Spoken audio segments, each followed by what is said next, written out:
Bonjour. Donc, pour le cours 13, aujourd'hui, on commence la section 3. Donc, c'est la dernière section où est-ce qu'on va travailler encore dans le cahier de mécanique.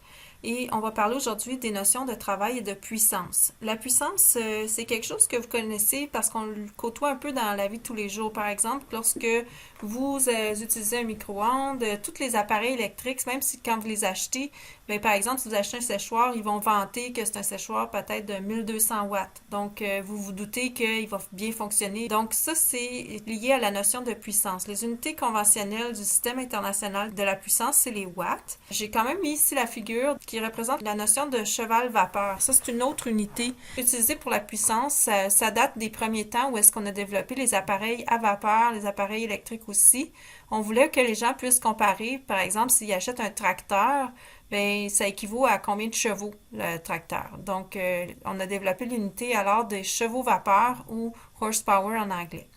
Mais nous, on va travailler en watts parce qu'on va utiliser les unités du système international. Avant de parler de la puissance, on va introduire la notion de travail. La notion de puissance découle de la notion de travail. Donc, le travail fait par une force constante, c'est donné par la relation suivante. Le symbole vient de l'anglais, donc W pour work. Alors là, ça, c'est le travail fait sur l'objet. Les unités du travail, donc là, il ne faut pas les confondre avec la puissance. J'ai dit la puissance, c'était des watts. Là, le symbole du travail, c'est un W. Ça décrit combien d'énergie est fournie ou retirée de l'objet. Donc, ce sont des joules. Alors, pour obtenir le travail fait par une force constante, on va prendre la grandeur de la force qui est appliquée, donc en newton, puis on va multiplier par le cosinus de l'angle entre la force et le déplacement de l'objet, et puis on va multiplier aussi ensuite par le déplacement de l'objet en mètres. Donc, c'est très important ici, si on veut obtenir des joules, d'avoir des newtons fois des mètres. Donc, si on vous donne une valeur, un déplacement en centimètres ou en kilomètres, il faudra le transformer en mètres avant de faire le calcul. Alors, le travail, comme j'ai dit, ça exprime combien d'énergie la force vient fournir à l'objet pour qu'il se déplace ou lui enlever à l'objet pour nuire à son déplacement. De cette façon-là, le signe du travail va nous dire quelque chose. Comme si le travail qu'on calcule est positif, c'est que la force est dans le sens du mouvement, donc elle vient favoriser le mouvement, elle lui donne de l'énergie. Le travail, au contraire, va être négatif si la force est dans le sens contraire du mouvement ou vient lui retirer de l'énergie. Et le travail va être nul si la force est parfaitement perpendiculaire au mouvement, fait qu'elle vient ni l'aider ni lui nuire. Maintenant, la puissance, c'est simplement le rythme auquel le travail est effectué. Donc, pour obtenir la puissance en watts, on prend le travail qu'on a calculé en joules pour une certaine force, puis on divise par l'intervalle de temps sur lequel la force s'est appliquée, puis le calcul s'est fait. Donc, ça nous donne finalement des joules par seconde, ce qui, par définition, c'est des watts. Le symbole pour watt, c'est aussi simplement un W si vous voulez faire plus court puis pas écrire watt à chaque fois. Là, fait écrire W pour l'unité. On pourrait dire un W majuscule pour le travail, un W minuscule pour l'unité des watts. Ça peut aider à ne pas mélanger les deux. Maintenant, on va faire plusieurs exemples sur ces notions-là. Donc, c'est tout pour les nouvelles notions aujourd'hui, mais là, on va les mettre en application. Donc, on a ici Ginette qui tire sur sa valise de 25 kg avec une force de 100 newtons orientée à 25 degrés au-dessus de l'horizontale. C'est un exemple qu'on a déjà couvert, mais on s'est intéressé à d'autres choses, là, par exemple, trouver la grandeur, la force normale, etc. Là, on va faire autre chose, on va regarder le travail fait par chacune des forces. On dit la force de frottement du plancher, donc elle n'est pas sur des roulettes cette fois, là, la valise, elle frotte, donc la force de frottement a une grandeur de 65 newtons, puis la valise se déplace de 2 mètres vers la droite. Vous voyez sur le schéma, là, j'ai indiqué le sens du déplacement. C'est parce que dans le fond, l'angle qu'on va utiliser dans la formule du travail, on doit toujours prendre l'angle entre la force à laquelle on s'intéresse et le déplacement. Donc, le déplacement, c'est une référence importante. Ici, dans le sens de l'axe des X, mais c'est pas toujours comme ça. Donc, en A, on demande de déterminer le travail que Ginette accomplit sur la valise. Donc, Ginette, elle, ce qu'elle fait, c'est une force, j'ai été plus spécifique ici, j'ai dit une force T pour une force de tension, mais on pourrait simplement garder le symbole F, là. Donc, ça, c'est la force que Ginette fait. Fait que j'ai juste illustré celle-là dans mon diagramme de corps libre. J'ai pas mis les autres forces, là, c'est un diagramme incomplet, parce que je vais en regarder une force à la fois. Puis là, j'ai mis le sens du déplacement. Donc, si on veut calculer le travail fait par la force faite par Ginette, on prend la grandeur de cette force-là. On nous indique que c'est 100 newtons. On prend ensuite, on multiplie par le cosinus de l'angle entre la force faite par Ginette puis le déplacement. Le déplacement est horizontal, donc il s'agit ici d'un angle de 25 degrés. On va faire donc fois cos de 25 degrés. Et ensuite, fois le déplacement, on nous indique que c'est 2 mètres. Donc, on multiplie tout ça, puis on obtient que Ginette fait 181 joules comme travail. Donc, elle fournit 181 joules d'énergie à la valise pour l'aider à faire son déplacement. Vous voyez ici, le travail est positif, ça vient favoriser le déplacement. Remarquez ici que la formule du travail, il n'y aura jamais un sinus là-dedans. Hein. C'est tout le temps un cosinus. Ça n'a rien à voir avec des composantes. Maintenant, en B, on demande de déterminer le travail que fait la force de frottement sur la valise. Oups, là, je vois que l'image masque la fin de la phrase, là, mais c'est sur la valise. Donc là, j'ai indiqué sur le diagramme la direction de la force de frottement. La force de frottement s'oppose au glissement de la valise, donc la valise glisse vers la droite, la force de frottement est vers la gauche, parallèle au sol. Donc ici, on nous a indiqué que la force de frottement a une grandeur de 65 newtons. Donc on prend ça. Ensuite, on va multiplier par le cosinus de l'angle entre le frottement et le déplacement. Le déplacement est vers la droite, le frottement est vers la gauche, donc il s'agit d'un angle de 180 degrés. Puis on va multiplier par le déplacement. Le déplacement, il ne change pas d'une force à l'autre. On examine toujours le même déplacement de 2 mètres. Donc, pour la force de frottement, on obtient un travail négatif. La raison est que la force de frottement vient faire perdre de l'énergie à la valise. S'il n'y avait pas de force de frottement, la valise glisserait plus facilement dans la direction que Ginette attire. Donc, c'est un travail négatif. Ça nous donne ici une perte d'énergie, un travail de 130 joules, donc moins 130 en fait. Ensuite, on continue avec toutes les forces. Là, on demande le travail que fait la force gravitationnelle sur la valise. Donc, la force gravitationnelle, elle est vers le bas, vers le centre de la Terre. Pour commencer, on va multiplier par la grandeur de la force gravitationnelle. Je vous rappelle que la force gravitationnelle, Ginette est sur la Terre, là, donc c'est la masse de l'objet fois 9,8. Donc, 25 kg fois 9,8. Ensuite, on va multiplier par l'angle entre le déplacement et la force gravitationnelle. Là, pour le cas du travail, vous n'êtes pas obligé de faire l'orientation conventionnelle là, qui va dans le sens anti-horaire. Vous pouvez le faire, par exemple. Si vous faites ça, vous allez prendre un angle de 270 degrés. Ça peut être moins mélangeant de continuer de cette façon-là, vu qu'on s'est déjà habitué avec les composantes, mais il est plus une pratique courante de prendre juste le plus petit angle entre le déplacement et la force quand on calcule le travail. Puis si on prend le plus petit angle entre les deux, ce serait 90 degrés. C'est-à-dire ici, le déplacement est à 90 degrés de la force gravitationnelle si on y va de façon du côté où l'angle est le plus petit. Mais on peut très bien aussi dire cos de 270, ce qui serait l'orientation conventionnelle de la force gravitationnelle par rapport à un axe des X qui serait dans le sens du déplacement. Ensuite, on multiplie par le déplacement qui est 2 mètres. Là, le cos de 90 ou le cos de 270, ça donne 0.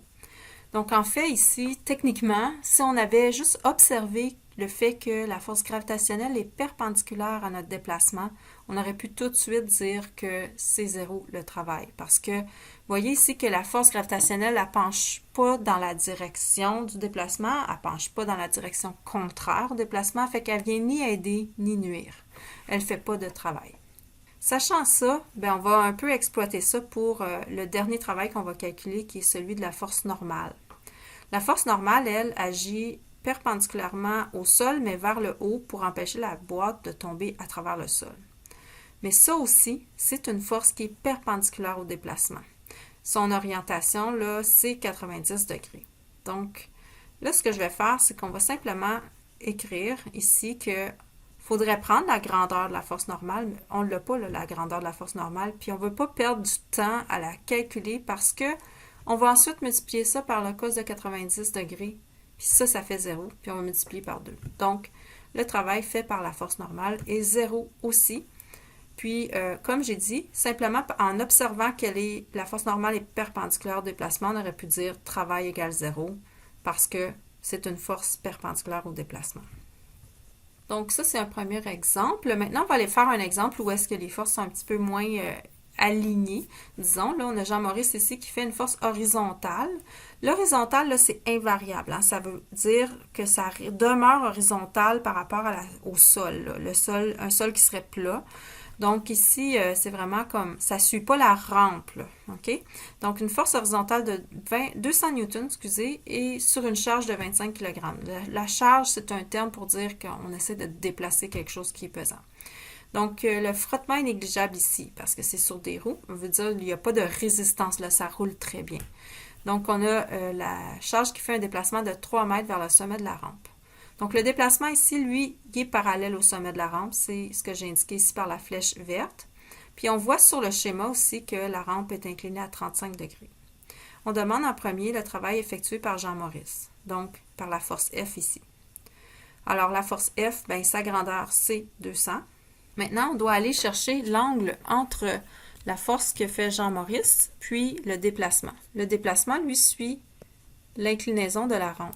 OK, ça c'est le sens, disons que c'est le sens de ma rampe, c'est le sens de mon déplacement.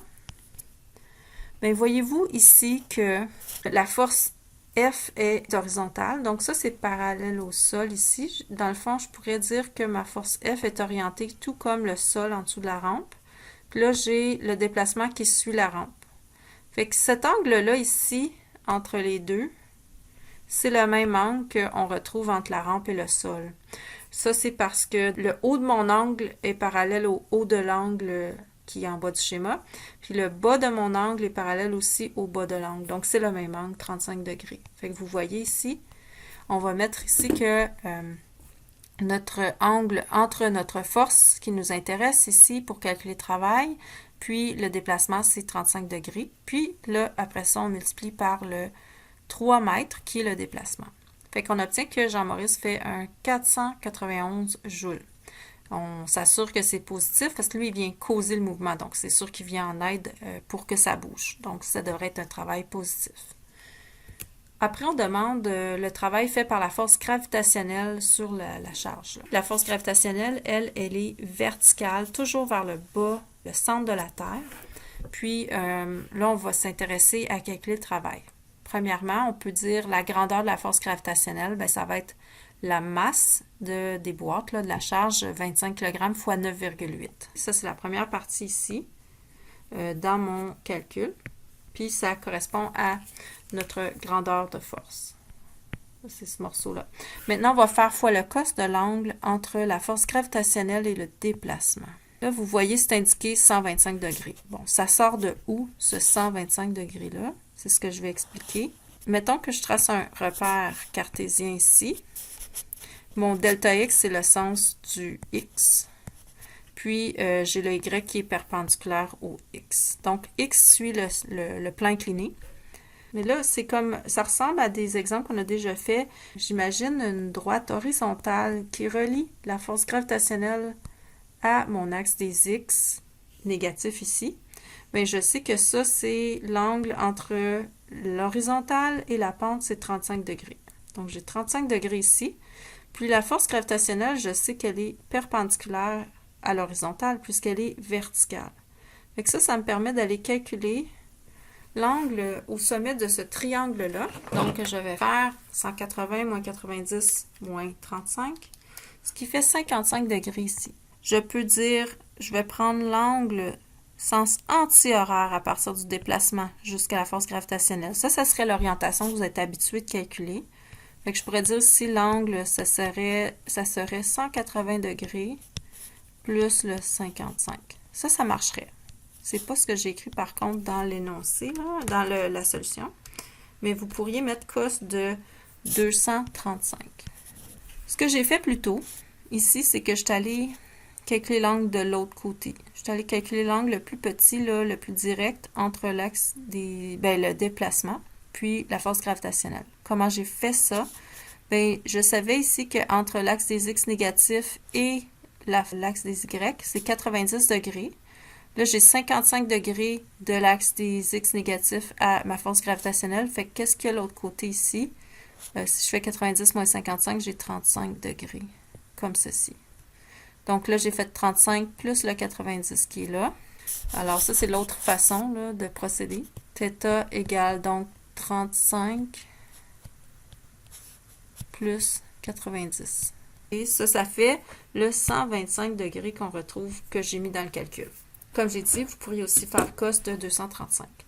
Donc là, on multiplie aussi par le déplacement de 3 mètres et on obtient un travail négatif.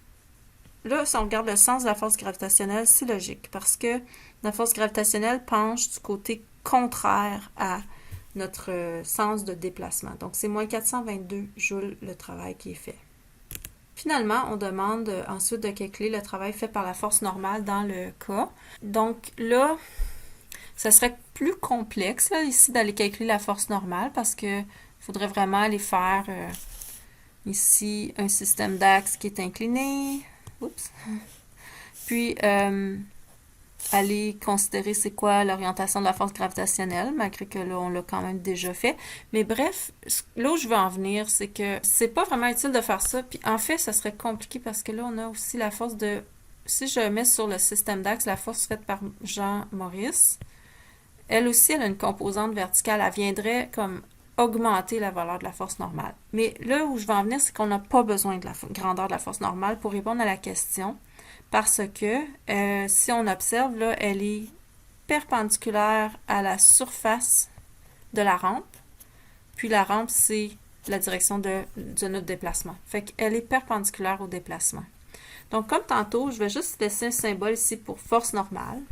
Mais je vais multiplier par le cos de 90 degrés parce que la force normale est perpendiculaire au déplacement, puis par 3. Le cos de 90 faisant 0, ça nous donne que le travail fait par la force normale est 0, même si, peu importe, c'est-à-dire la valeur de la grandeur de la force normale.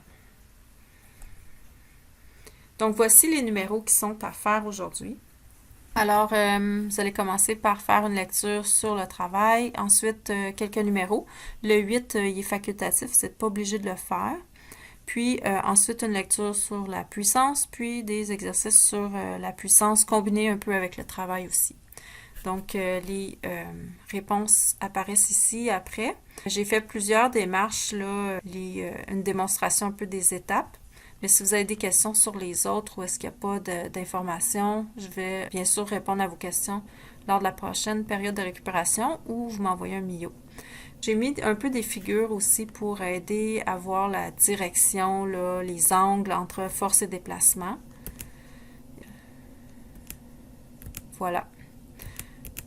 Ça, c'est pour les pages 240 à 241. Et ensuite, numéro 1, numéro 3, page 244 à 248. Et finalement, le numéro 4 dans la même section du livre. Numéro 5.